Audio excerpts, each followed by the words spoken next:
Это самый важный пост, который ты увидишь сегодня. Это буквально вопрос жизни и смерти.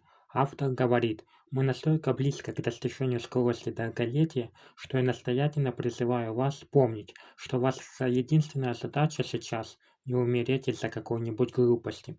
Объясняю. Скорость убегания от старения – это концепция, при которой научные достижения начинают продлевать человеческую жизнь быстрее, чем организм просто успевает стареть. И по прогнозам это может произойти уже через 10-20 лет. Так что суть этого поста – избегай глупых или рискованных поступков, потому что если ты просто продержишься еще десяток лет, то появятся технологии,